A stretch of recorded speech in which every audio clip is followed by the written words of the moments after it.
Getting prostate cancer, honestly, was the best thing that's ever happened to me. All right, perfect. Well, thank you, Clark, for coming out today, man, for making the trip. Let's get right into it.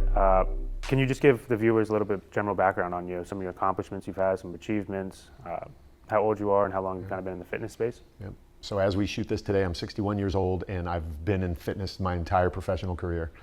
You know, I look back over my career, and I've never really had a job, so to speak of.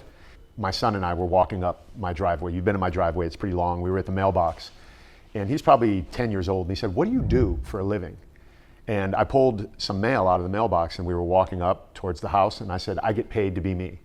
Companies pay me for my name. Companies pay me to look the way I look, act the way I act, speak the way I speak. So I've been very fortunate to have been in this industry for 4 decades now. I've seen so many different trends come and go. I've seen so many different people come and go, people that were big at one point in the magazines and all that sort of stuff, and then they're kind of like shooting stars. Here today, gone tomorrow. So what I really appreciate about me and my career is the fact that I've stood the test of time. And I believe I stood the test of time because I've been consistent in the most basic things. You know, this industry is full of hacks, biohacks, new tricks, new secrets. Hey, do this, nobody knows about it. It seems that everybody's looking for the secret, but the secret is consistency, and that's what I've been. And what I learned in the Marine Corps really has been the foundation of what I've done, and that's discipline. So you talked about the Marine Corps. What made you make that decision to go into that? So in 1981, you know, I'm in Canton, Ohio, sitting there, had just partied all night long and was up in the morning smoking a joint, drinking a Michelob beer after partying all night, talking to my cousin, and I asked him, "What are you gonna do for the rest of your life?" He's like, "I don't know, what are you gonna do?" I said, "Well, I don't know, let's join the Marine Corps." And it was just out of the blue, but I had already seen a Marine in my lunchroom at school, and I had actually talked to the recruiter, and people started making fun of me. "Oh, you're gonna join the Marine Corps? You know, you're gonna do that? You're crazy. Why would you go join the Marine Corps?" But there was something about it that just resonated in my soul and in my spirit, and I thought, that's what I want to do. So after a night of partying and realizing that there was more for me than where I grew up in Canton, Ohio, I didn't want to work in the steel mills. And I knew that the Marine Corps was my way out. So I had to go through that process. So next thing I know, I'm standing on the infamous yellow footprints in Parris Island, South Carolina. And I look over at my cousin after we had both got our head shaved, and like, what did we just get ourselves into? Here we are, you know. And then I went all in. I thought, okay, I'm here. I'm going to do the absolute best I can. So I really excelled in boot camp and then afterwards as well. Well, I think that story is a testimony of who you are as a person. So what are some of the core principles and beliefs that the Marine Corps has instilled inside of you that you kind of still use today? Well, you know, discipline is one of them for sure, because if you think of a Marine, you probably think of discipline first thing because of the standards that are set. And some of the core values are honor, courage, commitment. So commitment is consistency. I wake up, today is a great example. I didn't really want to go to the gym today. I was feeling tired, I kind of was dizzy and stuff. You know, I just finished 5 weeks of radiation. Most people wouldn't have gone to the gym at all, but I went every single day. And if I'm being completely honest right now, I think the radiation is hitting me more after than it was while I was getting the treatment. But today I was feeling the effects of it. I'm like, shit, I'm dizzy. I don't feel right. But I still went to the gym. Did I bench press a max record? No, but I did enough for me to know that I wasn't wasting my time. I got my cardio in. I didn't do 30 minutes, I did 20 minutes. So one thing I teach my guys that I coach is don't let one thing ruin everything. So when I went in there and I didn't do 30 minutes, I only did 20, what I don't want to do is double down and eat some food that isn't going to be conducive to me living in a lean body. So I'm not going to go have a burger and fries. I'm not going to do something that isn't going to add to what I did. And that's what a lot of people do. They throw the baby out with the bathwater. Like, oh, I didn't do cardio today, so screw it. I'm just going to have a burger and fries, and I'll start tomorrow. I don't think that way. I don't think that way because I realize I'm in this for the long haul. I'm not in it for 12 weeks. I'm not in it for a photo shoot. I'm in it to be Clark Bartram. That's the reason people put my name on products, right? Because I've created a brand, and that brand is based on consistency and discipline and pride. That's another thing that the Marine Corps brought me is pride. You know, regardless of the body someone's living in right now, there's something that you can be proud of, and let that be the next step to get you to where you want to go. So let's rewind time a little bit. Yep. Let's go back 50 years. Do you remember the first time that you started training, you started weightlifting? How did you get introduced to that? And is there any cool stories that you have about that? Yeah, it just made me emotional thinking about it because I've got, I think, the coolest story in the world around it. And it, you've seen it at my house. There's a thing called a bullworker hanging in my garage up above all of the things that I've accomplished in my career. And when I look up at that bullworker, it reminds me of I was 13, 14 years old, and me, Tim Gillis, Scott Pizzuti, and Eddie Beadle had this bull worker, and we were poor kids, right? We didn't have a lot. But we had friendship, we had community, we had brotherhood, and we had fun. And we would see who would get the biggest arms. We didn't know anything about lifting weights. I mean, this is when the World's Strongest Man was just coming out, and Battle of the Network superstars and all this sort of stuff. And you saw all of these people on TV, strong people, physical prowess, and that's what really motivated us at first. So we passed this bull worker around to see who could get the biggest bicep. I had it last. We come to Clarendon Elementary School, where I grew up. It was at the end of the block of the house that I grew up in on Columbus Avenue in Canton, Ohio. So we're standing there. I can picture it in my mind. It's so clear. And we all start flexing our biceps. So boom, boom, boom. Everyone goes, and then I go and do mine, and I swear to you, I had a peak on my bicep like I have right now. And all my buddies looked at me, and they said, "Oh man, you're deformed." You know, they called me the R word that we don't use anymore. Oh, and I cried. I cried, and I ran home and thought that there was something wrong with me because my bicep was peaky. It looked like a snowball was in there. So I find myself in a YMCA. I don't know how much longer later, but there was this big, buff black man by the name of Henry McGee. Henry McGee, he owned a gym called Henry's Dinatorium.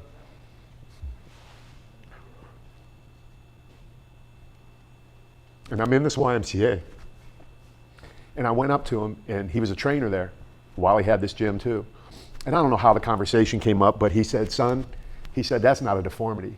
He said, "That could be your life. You could be a champion bodybuilder. You have a gift. You have what we refer to as genetics." None of this stuff made sense to me because I'm a 13, 14-year-old kid just running around the streets of Canton being stupid.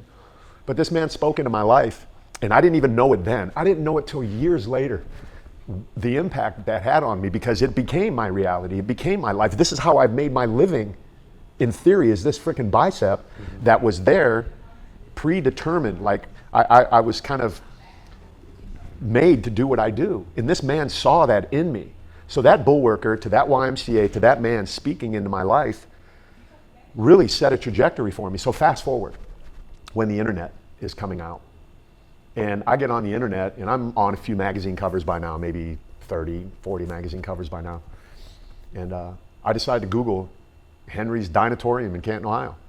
So I look it up, and I'm like, screw it, I'm gonna call. So I call, and the man answers the phone. I said, "Hey, I'm looking for Henry McGee." He's like, "You found him." I said, "My name is," I said, "You probably don't remember who I am, but my name is Clark Bartram, and you and I met at the YMCA in downtown Canton, Ohio, back in 1970 something. And I said a few more things, and he said, "I know exactly who you are. I followed your career. I've seen you. And congratulations, son, on doing what you've done." So the bull worker, a man, a gift, has turned into a career, right? And maybe some of that is embellished in my mind, but that's what I remember, you know. And whatever the encounter was with Henry, whatever the reality was with that story in the bicep, it's the foundation of who I am. And that thing hangs in my garage as a testament to, we all have a beginning, we all have a story, we all have a gift, we all have something that is in us that if we work hard enough, we can get out something. And when the way I got that bull worker was, I was back in Canton and I was visiting, and I was messing with my buddies. There was like, one of them's dead, no, two of them are dead. And I was actually down in this basement with two of the guys that were there one day. And I said, "Oh, remember you made fun of me when I was a kid? Now they pay me for this shit." So I'm like turning the tables on them. But it was another time I was back home, and Eddie Beadle's sister, he died when I was in the Marine Corps, but she came up to me and she said, "Clark, I have something for you, hold on." So she ran down the basement and she brought that bull worker up. And I have the actual one from 1970 something. You saw it, it's rusty and it's still there. And even to the point where bull worker came to me and they did a whole video on it because they thought it was such a great story. So yeah, man. I didn't think I'd get emotional on that, but that's how much that meant to me. And that's why I try and speak into people's lives. That's why I try and be an encouragement and be positive and all that sort of stuff, because you never freaking know, man, who you're going to speak to and what the impact could have on somebody's life. Yeah. So, well, I appreciate you. Thank you so much again for being so raw and authentic with that story. And I heard a lot of overcoming stuff. Was there any injuries that you overcame early on in your career? Any points in your career where you were like, I don't know if I can continue doing this? fortunately I've been injury free, and I was smart enough when I started bodybuilding, like all my friends would, hey, let's go skiing. Nope, I'm not gonna go skiing because I knew I was training for something. Hey, let's go to the desert and ride four-wheelers. Nope, I don't wanna go because I don't wanna crash and end up with a broken arm or a broken neck or something and not be able to do what I do. Because when I started bodybuilding, I knew that it was going to be one of the stepping stones to get me to where I'm at today. I was smart enough to be forward thinking and realize, okay, if I can do that, then there's something on the other end of that. It's like the old story of, if you have faith, you look in front of you, you see one pebble in the water or one stone in the water. You step on it and then you take the next step. You don't see the next stone, but when you take the step, it appears. I knew my career was that sort of thing. If I built on one thing, I could get to the next thing. So I was always very careful to not injure myself. So I never went and did those things. Until recently, one of the biggest setbacks in life, obviously, is cancer. So yeah, that's what I kind of wanted to get into next, was how has that played a toll on your mental health, your overall well-being, any advice you would give to a viewer that's listening to this? Because man, from my perspective, firsthand perspective, watching you go through that and seeing you stand up every single day and do it, it's inspiring to watch. Yeah. So I wanted to dive into that a little bit and get some insight on some of the stuff that you're dealing with on a daily basis, man. Yeah. So the last thing I ever thought I would hear on a Zoom call with my urologist, but I never really went to. I mean, who goes to the urologist, right? It's like, I go to my doctor, but I mean, I don't want to finger up my ass and someone playing with my balls and stuff. It's like, so I just avoided that.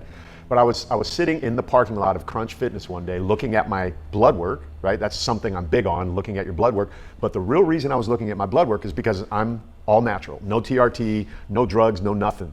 And I have a high level of testosterone, and I teach people how to boost their testosterone naturally, and I have products that help do that. So I'm looking at my numbers, but I have a concierge doctor, and he goes, that's great, you're 752, whatever the number was, but your PSA is through the roof. You better go to your urologist. And this is during COVID and all of that. So it took a while. So I get to my urologist, and I was thinking influencer. I literally took my phone, turned it over, put the camera on, and while I was bent over, you can see me looking down. It's on my Instagram. Doctor's finger in my ass, checking my prostate. I got the camera on, and you can hear him say, oh, I feel something a little weird up here on the right side. I'm not worried about it, but you might want to get it checked. So I'm like, if he ain't worried about it, I'm not worried about it, right? So I go about my business, and so we go to the next step, which is an MRI.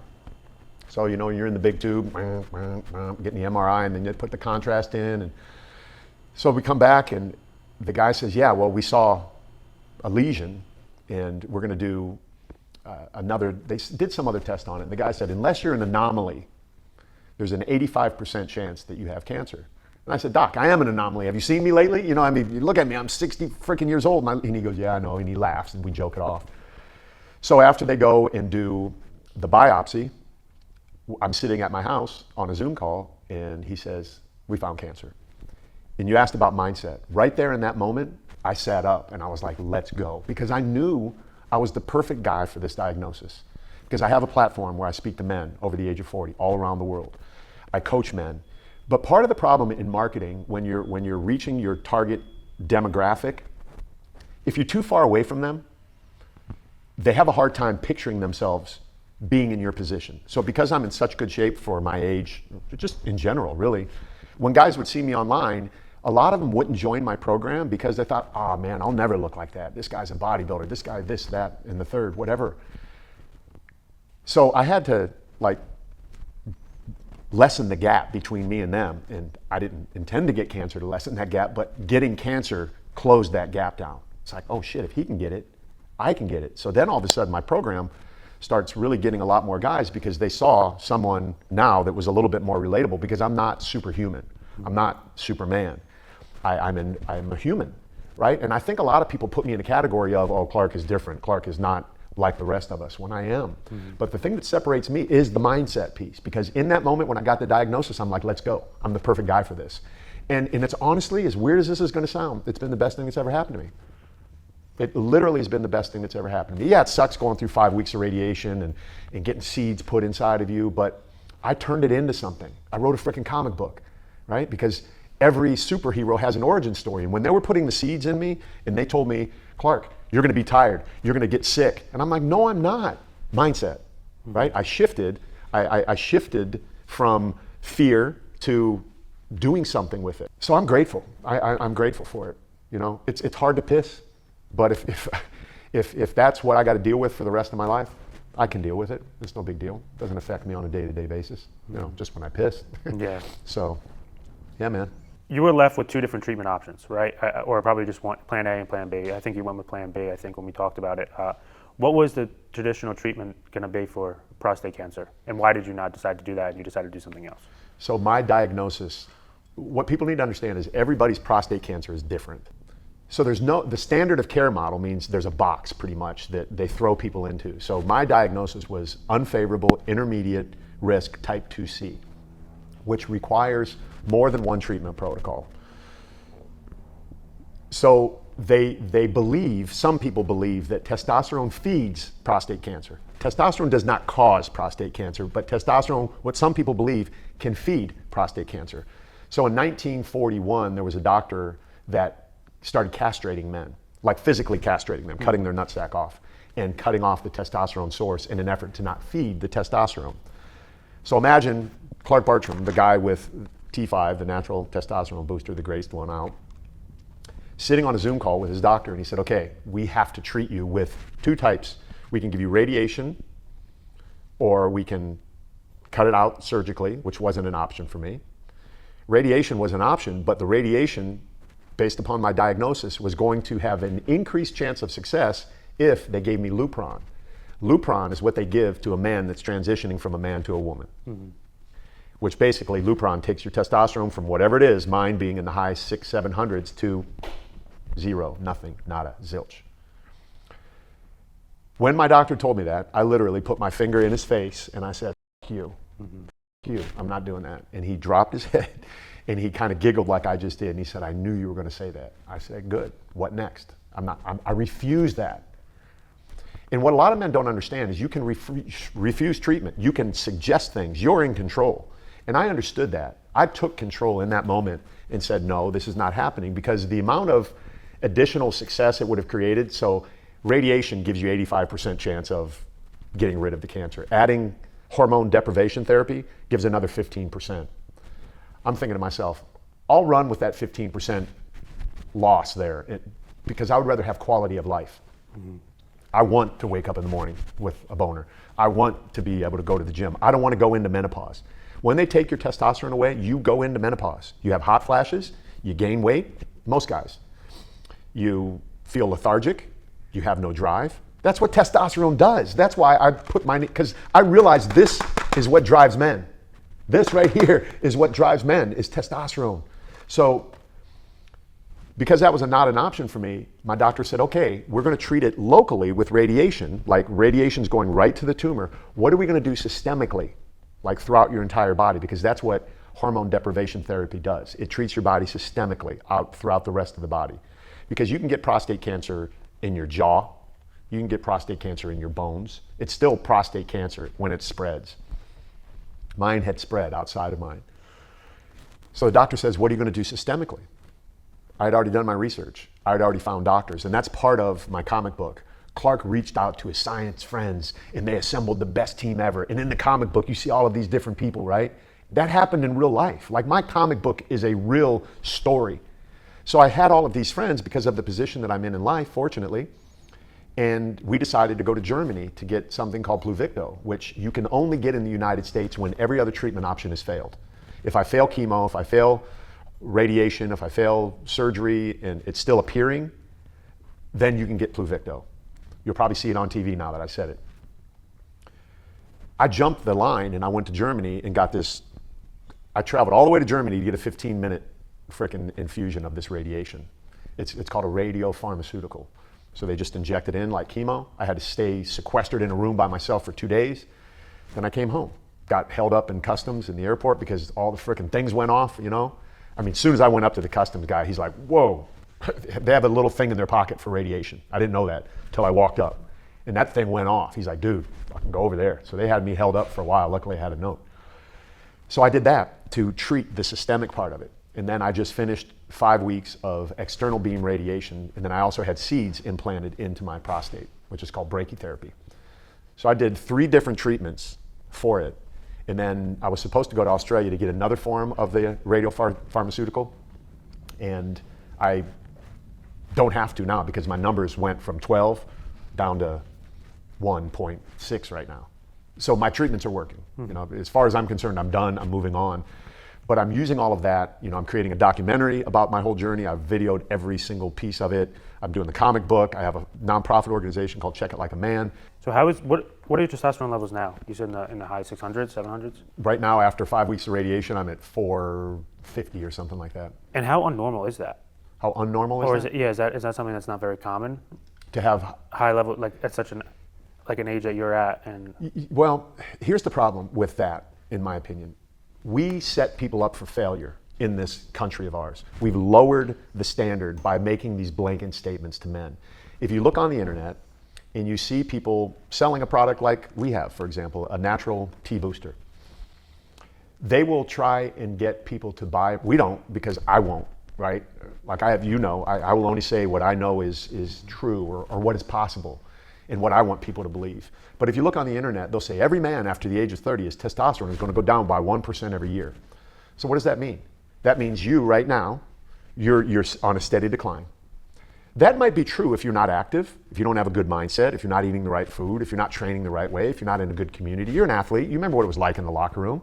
You're with all your baseball buddies. You're going to have a naturally higher level of testosterone because you're around other people that have high levels of testosterone. So being in that environment is naturally going to raise your testosterone. It's just there's no way around it. We have to truly understand that the lifestyle intervention that we create for ourselves can have an impact on us right away, right away. So that's what I do. And I don't buy into the BS that I see in the world. So unfortunately, it's become the norm. But I'm swimming upstream saying something different. I'm saying it's possible to raise your T levels naturally. I'm saying it is absolutely possible to not have to go get an exogenous shot of testosterone or get a cream, a patch, a pellet, or any of that, and still be strong and vital and wake up in the morning with a boner and all that sort of stuff, man. Clark, we talked a little bit about T5 now. So why high performance nutrition? Can you tell us a little bit of the story of how this whole product got made and you wanted to put your name on it as well? Yeah. Making a supplement the right way is really hard to do. You have to have the right formulators, you have to have the right amount of money to do testing and all of this sort of stuff. And you have to have been around for a while to do it. So one day I was just minding my own business and I get a message from this guy named Sean, and he's like, hey, we feel like you're the perfect guy. I have a company, we've been in the supplement space for a long time. I had supplement stores, and I get this a lot. So I'm always very skeptical at first until I vet people out.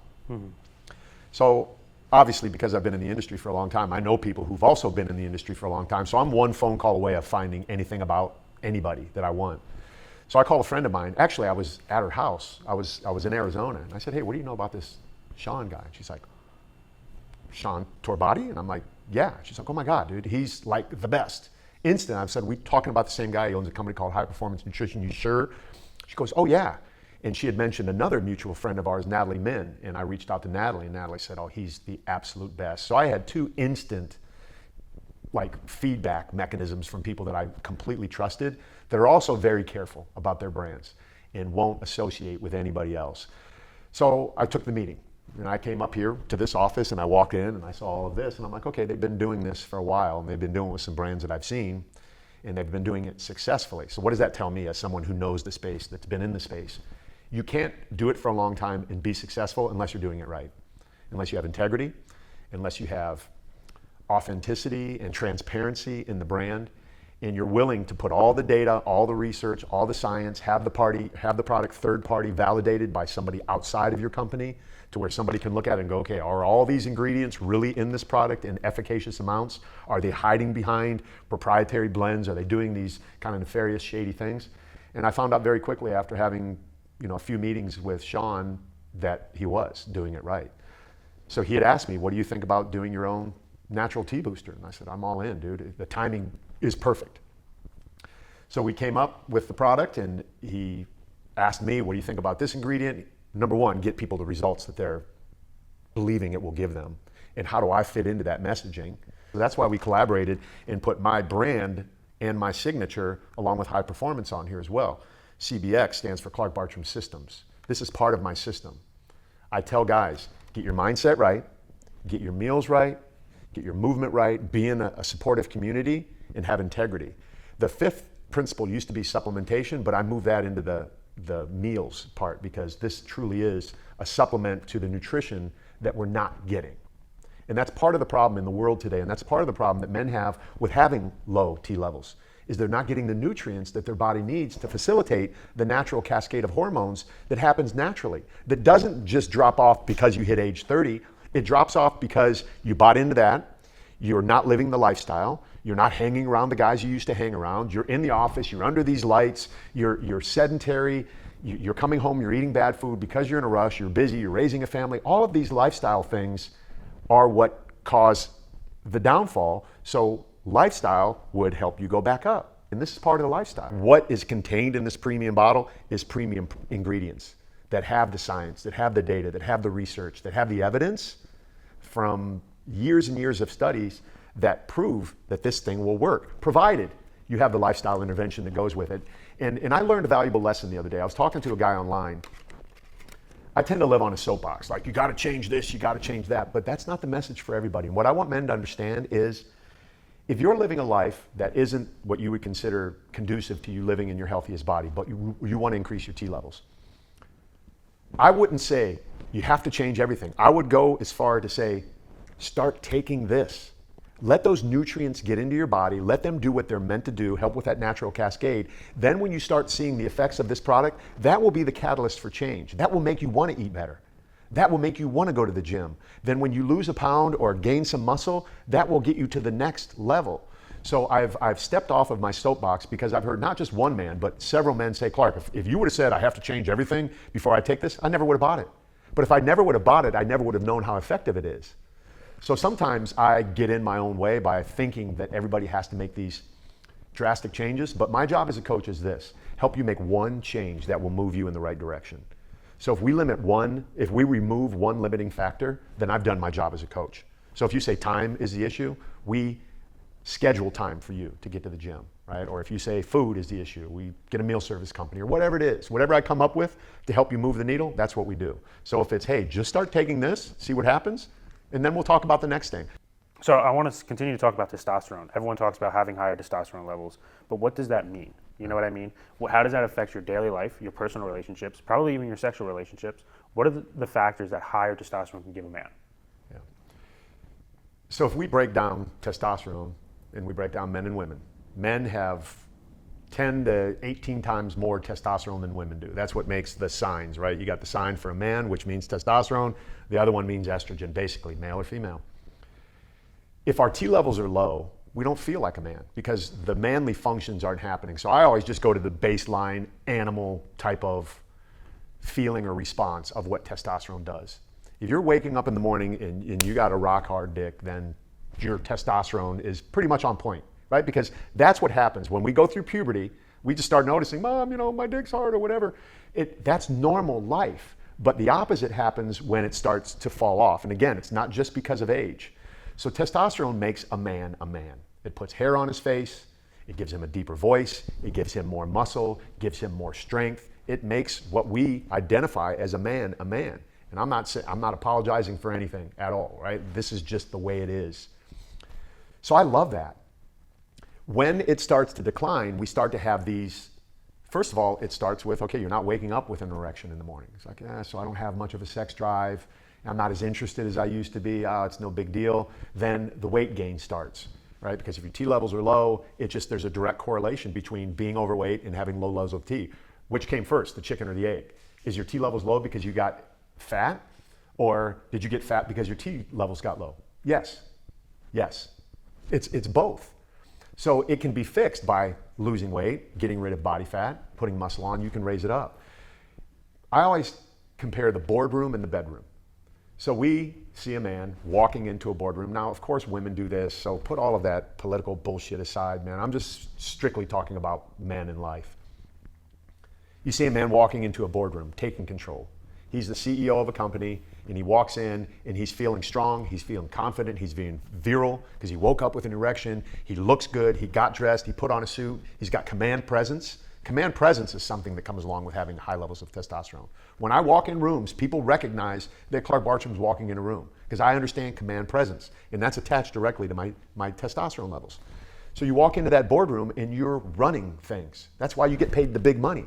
But the minute the T levels start to drop off and you start gaining weight, you're not looking as good in the clothes, you didn't wake up with that energy in the morning, you're not feeling like you just want to go out and take control of stuff, then like that's a good sign that maybe you should get checked and maybe you should change up the lifestyle a little bit. So you got the boardroom and the bedroom. You can walk into the bedroom the exact same way, except you're walking into the bedroom, you got no clothes on, you know, you got a hard dick, you're in there, you're doing your thing, and it's just, you're in control. You're confident about what you can do in both environments.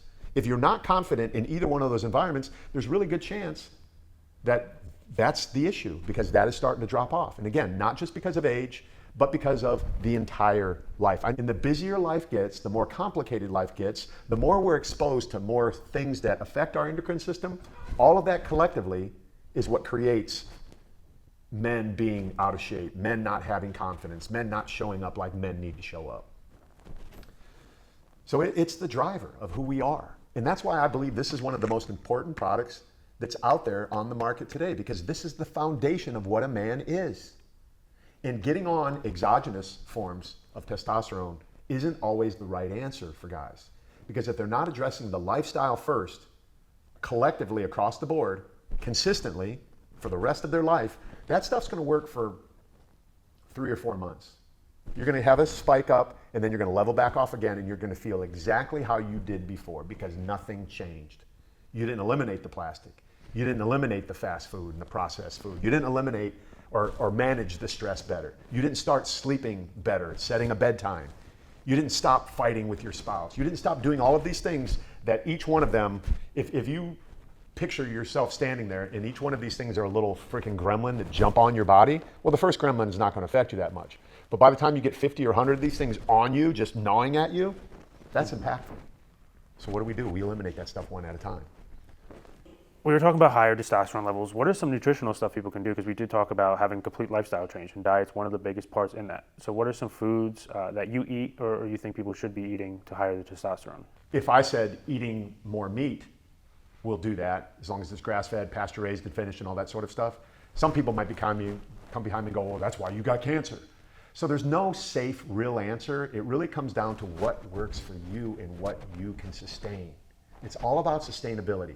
So the number one thing that we should be focused on with our nutritional choices is, number one, is it sustainable, and is it helping you live in a lean, healthy, functional body? Period. So if veganism works for somebody, then great. Who am I to judge anyone doing veganism? If carnivore-ism, right? Any of these isms, I think, are a bad choice, though, because they're kind of set apart, and I just don't think any of those lifestyles are really sustainable. I had 2 vegan kids, both of which, towards the end, years and years later, had nutritional deficiencies that caused them to start eating meat again. My daughter just recently, just 3 nights ago, had her first piece of meat, and she thought there's no way I could ever chew meat in my mouth. It's so gross to me. So she had bacon the other day. She's like, oh my God, dude, this is so good. She had a freaking like a beef jerky. Oh my God, dude, this is so good. We can accommodate and get used to anything, and I think our bodies are gonna tell us the answer. Her body was screaming to her, you need a nutrient that's not being given to me in this lifestyle choice that you've made of being a vegan. Her body was telling her by whatever symptoms she was having. And the minute she started getting nutrients that were only found in different forms of nutritional choices, did her body get those things that she needed. So I'll back up and say, our blood work is vital. We all need to have our blood work. So with regards to me and how I eat, I think that a Mediterranean type of nutritional program is probably the best, because it doesn't limit any macro. And I don't teach guys macros, but when I started doing research for cancer, there was a million different anecdotal ways to eat. But generally across the board, I think the Mediterranean lifestyle works the best for any situation. Because again, I'll go back to the statement. If someone's saying, oh no, Clark, I saw a research study that said you have to go plant-based if you have cancer. That's only because that research study wanted to push that agenda. I could find another research study that says the complete opposite thing. So that's why I don't ever get caught up in all of that sort of stuff, because it's this, man. It really comes down to money. It does. And anyone that thinks anything different has been confused by these people that are spending the most money. all comes down to our individual choices of what works best for us. But the bottom line, like I said a minute ago, is if you're living in a lean, healthy, and functional body, that your blood work is showing that there's no deficiencies in. And when there are deficiencies, that's when supplementation comes into play. How has your nutritional diet changed since you had prostate cancer? Yeah, so I haven't changed a whole lot because I've always been pretty good with my food. So I started listening to all these different people. And of course, when you get a diagnosis and you put it out for the world like I do with my whole entire life, you get hit with the fire hose of anecdotal information. My cousin's brother's sister cured stage 4 kidney cancer by being a vegan. My auntie's friends, sisters, whatever, all of these distant people who did some crazy thing out there. And maybe it worked for them, and that's great. But all of these suggestions of this will work, that will work, it doesn't work that way. It absolutely doesn't work that way. So I didn't change a lot, to be honest with you. I pretty much maintained the way I've always eaten. I eat a lot of fruits and vegetables. I eat meat. I eat chicken. The one thing that I was a little more aware of was the source of these things, because there are hormones shot into chickens. And I heard the other day that the chickens you buy from Costco, those big giant things, are only like 6 months old, and they just puff them up to be that big. So there's a lot of science that goes into making food. So the closer you can get into a single ingredient food, the better off you are. Piece of meat, a vegetable, an apple. Those are all single ingredient things, right? They have a lot of nutrients in them, but they're single ingredients. It's not like a loaf of bread where there's a bunch of different ingredients in there to make a loaf of bread. Piece of steak is a piece of steak. It came from a cow. So then, where did the cow come from? I heard something years ago. You know, we hear the saying, you are what you eat. I heard an even better one. You are what your food eats. Mm-hmm. So if you think about that, right? You are what you eat. Okay, so I'm eating a cow. I'm eating steak. But what is your cow eating? That's really where it makes sense to me. So if you're getting a cow that was raised in your own backyard and you fed it all the greatest stuff, and now you're eating that meat, it tastes different. I remember I went to Italy and I had a steak in Italy. Completely different from how a steak tastes here in the US. It smells different, it's more gamey, and it's like, wow, there's not all of what we've done to our meat. So that does have an effect over time in your body. It has to. Mm-hmm. So that's one thing I do a little bit differently. For someone looking to improve their nutrition for performance, what would be the first 3 things they should do? So if you're looking to improve your performance through nutrition, everyone's going to cite protein, right? And I think protein is probably the first thing that we need to make sure that we're getting enough of. So I'm kind of a low carb guy, really, in the way I eat. If I want to get leaner for a photo shoot, like I'm getting ready for example right now, what I do is I cut back my carbohydrates and I increase my cardiovascular. So I'll do 30 minutes in the morning and 30 minutes at night, where I normally would do 15 or 20. So with that being said, I don't want to lose muscle, so I increase my protein. How much? That's an argument that people have too. 1 pound per pound of body weight, or 0.8 grams per pound of lean body weight. I fall in the middle there. So if I'm 185 pounds, I'm maybe 160 pounds of lean. If I get 150 grams of protein a day, that's probably enough for me to maintain my muscle mass. And I'll get that through food first and then supplements second.